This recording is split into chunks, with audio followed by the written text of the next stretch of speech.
தென்னகத்தின் குரல் நேயர்கள் அனைவருக்கும் வணக்கம். இந்த தென்னகத்தின் குரல் யூடியூப் சேனலை தொடர்ந்து கண்டுகளிக்க சப்ஸ்கிரைப் செய்ய வேண்டுமாய் கேட்டுக்கொள்கின்றேன். இன்று நாம் பார்க்க இருப்பது, இன்றைய தினம் 2 அமைச்சர்கள் தமிழகத்திலே புதிதாக பதவியேற்றார்கள்.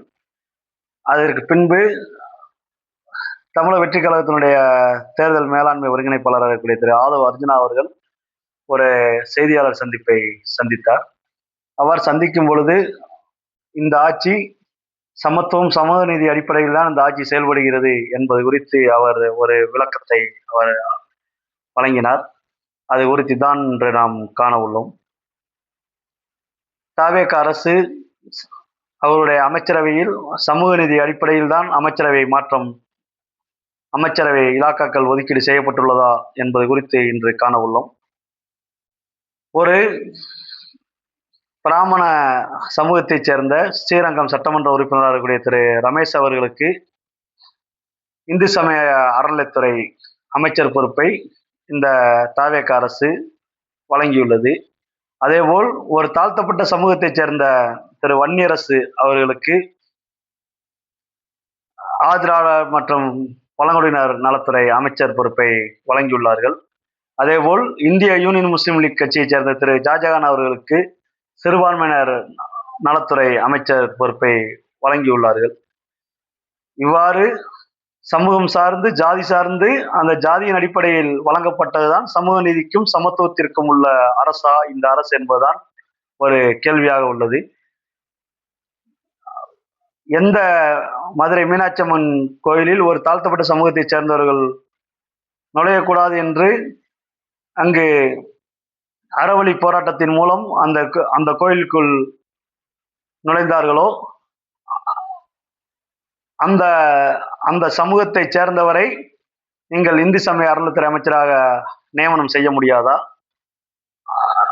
நீங்கள் ஒரு பிராமண வகுப்பைச் சேர்ந்தவரை தான் அங்கு நீங்கள் இதுவரை செல்வி ஜெயலலிதா மற்றும் எம்ஜிஆர் ஆட்சி காலத்தில் எஸ்வி ஹெண்டே அவர்களை தவிர வேற எந்த ஒரு பிராமண சமூகத்தைச் சேர்ந்தவரும் தமிழகத்திலே அமைச்சரவை பிரதிநிதித்துவம் வழங்கப்படவில்லை. ஆனால் இந்த தவேக அரசில் வெற்றி பெற்ற 2 சட்டமன்ற உறுப்பினர்கள் பிராமணர் வகுப்பைச் சேர்ந்தவர்கள். ஒருவர் வெங்கட்ரமணன் மயிலாப்பூர் தொகுதியிலும், ஒருவர் ஸ்ரீரங்கம் தொகுதியில் திரு ரமேஷ் அவர்களும். இந்த இருவருக்கு இந்து சமய அறநிலைத்துறை ரமேஷ் அவர்களுக்கு வழங்கப்பட்டதன் காரணம் என்ன? இந்த அரசு சமூகம் சார்ந்து, சாதி சார்ந்தான் இந்த அரசு செயல்பட இருக்கின்றது என்பதுதான் இதனுடைய நோக்கம். ஏன் பெருந்தலைவர் காமராஜர் அவர்கள் ஒரு தாழ்த்தப்பட்ட சமூகத்தைச் சேர்ந்த திரு பரமேஸ்வரன் அவர்களை இந்து சமய அறநிலைத்துறை அமைச்சராக ஆக்கி, எந்த கோயிலுக்குள் தாழ்த்தப்பட்ட சமூகம் நுழையக்கூடாதோ அந்த கோயிலுக்குள் பரிவட்டங்களுடன் அந்த அமைச்சரை அழைத்து சென்ற வரலாறு தமிழகத்தில் உண்டு.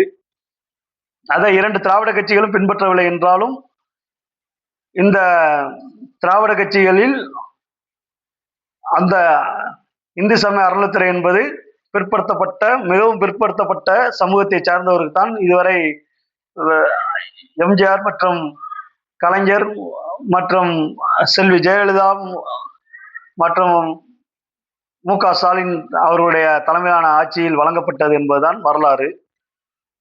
கோயில்கள் கொள்ளையர்களுடைய கூடாரமாக மாறிவிடக்கூடாது என்பதுதான் பிற்படுத்தப்பட்ட சமூகத்தைச் சேர்ந்தவர்களுக்கும் மிகவும் பிற்படுத்தப்பட்ட சமூகத்தைச் சேர்ந்தவர்களுக்கும் இந்த வாய்ப்பானது வழங்கப்பட்டது. அதேபோல் ஆதிராவிடர் நலத்துறை அமைச்சராக உங்கள் கட்சியில் வெற்றி பெற்ற நீங்கள் பெருமையாக நீங்கள் சொல்லிக் கொள்கிறீர்கள், நாங்கள் 7 பேரிற்கு நாங்கள் தாழ்த்தப்பட்ட சமூகத்தை தமிழகத்திலே முதல் முறையாக நாங்கள் வாய்ப்புகள் வழங்கியுள்ளோம் என்று. நீங்கள் அந்த 7 பேரில் ஒருவர் உங்களுக்கு கிடைக்கவில்லையா ஆதிராவிடர் மற்றும் பழங்குடியினர் நலத்துறை அமைச்சராக உருவாக்குவதற்கு? கூட்டணி கட்சிகள் சார்பில் கூட்டணி அரசு அமைக்கிறோம் என்ற பெயரில் திரு திருமாவளவன் தலைமையிலான விடுதலை சிறுத்தைகள் கட்சியில் வெற்றி பெற்ற திரு வன்னியரசு அவர்களுக்கு நீங்கள் ஆதிராவிடர் மற்றும் பழங்குடியினர் நலத்துறை அமைச்சர் பதவி வழங்கியுள்ளீர்களே, இது சமூக நீதிக்கான அரசா? அதேபோல் IUML என்று சொல்லக்கூடிய இந்திய யூனியன் முஸ்லீம் கட்சியின் சார்பாக பாபநாசம் சட்டமன்ற தொகுதியில வெற்றி பெற்ற திரு ஷாஜகான் அவர்களுக்கு தான் சிறுபான்மையினர் நலத்துறை அமைச்சர் பதவி வழங்கியுள்ளீர்கள். ஏன் கூட்டணி கட்சிகளுக்கு நீங்கள்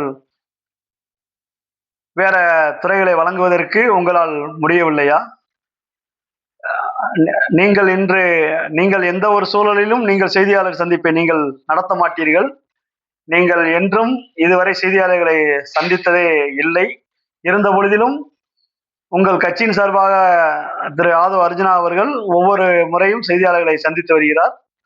அவர்தான் முதலிலே ஒரு விளக்கத்தை கொடுத்தார் தமிழ் தாய் வாழ்த்து பாடாததற்கு என்ன காரணம் என்று. நேற்றைய தினமும் சரி, இன்றைய தினமும் அதே ஒரு நிகழ்வுதான் நடைபெற்றது என்பதெல்லாம் அறிந்ததே.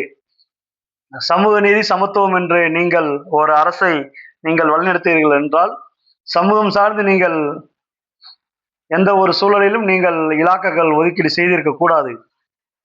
இதுவரை தமிழகத்திலே ஆதிராவிட நலத்துறை அமைச்சராக ஆதிராவிட சமூகத்தை சார்ந்தவர்கள் தான் வழங்கப்பட்டது. ஆனால் நீங்கள் உங்கள் கட்சியை சார்ந்தவருக்கு வழங்காமல் கூட்டணி கட்சியில் இருக்கக்கூடிய திரு வன்னி அரசு அவர்களுக்கு வழங்கியதுதான் ஒரு கேள்விக்குறி.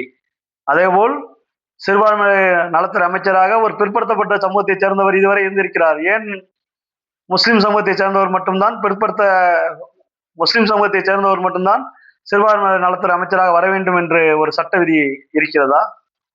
அவ்வாறு சட்ட விதி இருந்தாலும் உங்களது கட்சியின் சார்பில் அறந்தாள் தொகுதியில் வெற்றி பெற்றவருக்கு நீங்கள் அவர் அதே இஸ்லாம் சமூகத்தை சார்ந்தவர் தானே, அவருக்கு நீங்கள் வழங்கியிருக்கலாமே. ஏன் இந்திய யூனியன் முஸ்லீம் லீக் கட்சியிற்கு நீங்கள் வழங்கினீர்கள்?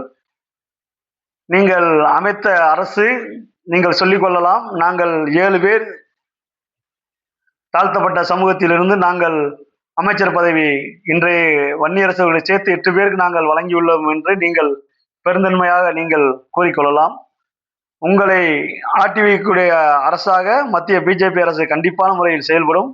உங்களுடைய தாவேக அரசு மதசார்பின்மை, சமூக நீதி, சமத்துவம் என்ற அடிப்படையில் நீங்கள் செயல்படுகிறீர்கள் என்றால், நீங்கள் வழங்கிய இன்று அமைச்சராக இலாக்காக்கள் ஒதுக்கீடு செய்த இதில்தான் உங்களுடைய சமத்துவம், சமூக நீதி அனைத்தும் காற்றில் பறக்கவிடப்பட்டுள்ளது என்பதுதான் எங்களை போன்றவருடைய கேள்வியாக உள்ளது. நீங்கள் ஆட்சிக்கு வந்து 10 நாட்களில் உங்களுடைய சமூக நீதி, சமத்துவம் என்றெல்லாம் நீங்கள் பேசக்கூடிய ஒரு சூழலில், நாங்கள் மத சார்பின்மை அடிப்படையில் தான் நாங்கள் அஇஅதிமுகவிடம் நாங்கள் ஆதரவு கேட்கவில்லை, நாங்கள் அது ஒரு தேசிய ஜனநாயக கூட்டணியில் வெற்றி பெற்ற கட்சி என்று நீங்கள் பெருமையாக பீத்திக் கொள்கிறீர்களே, அவ்வாறு நீங்கள் கேட்கவில்லை என்றால் ஏன் 8 பேருக்கு அமைச்சர் பதவி தருவதாக ஊடகங்களில் செய்தி கசைவிடப்பட்டது? அதன் மூலம் ஏன் அவர்கள் 25 பேர் உங்களுக்கு கேட்காமலேயே வந்து ஆட்சிக்கு ஆதரவளித்தார்கள்?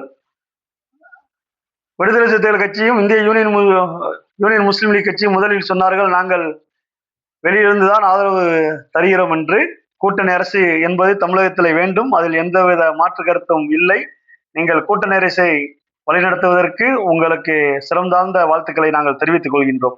ஆனால் கூட்டணி அரசு என்ற பெயரில் நீங்கள் இந்த 2 கட்சிகளுக்கும் சமூக நீதி சமத்துவம் பேசக்கூடிய நீங்கள் எந்த அடிப்படையில் நீங்கள் இவர்களுக்கு இலாக்காக்கள் ஒதுக்கீடு செய்யப்பட்டுள்ளது என்பது குறித்து நீங்கள் தமிழக முதல்வர் மற்றும் இன்றைய தேர்தல் மேலாண்மை ஒருங்கிணைப்பாளராக இருக்கக்கூடிய ஆதவ் அர்ஜுனா அவர்கள் விளக்கம் தர வேண்டும். ஆதவ் அர்ஜுனா அவர்கள் சொன்னால், நாங்கள் ஜாதி பார்த்து யாருக்கும் நாங்கள் கொடுக்கவில்லை, அவர் என்ன ஜாதி என்பது எங்களுக்கு தெரியாது என்றெல்லாம் நீங்கள் கூறினீர்கள். உங்களது கூற்றை நாங்கள் காது கொடுத்து கேட்கலாம். ஆனால் இன்று ஜாதி பார்க்காமல், மதம் பார்க்காமல் நீங்கள் அமைச்சரவை நீங்கள் அமைத்துள்ளீர்களா என்பது உங்களுடைய மனச்சாட்சிக்கு விட்டுவிடுகின்றோம். நன்றி.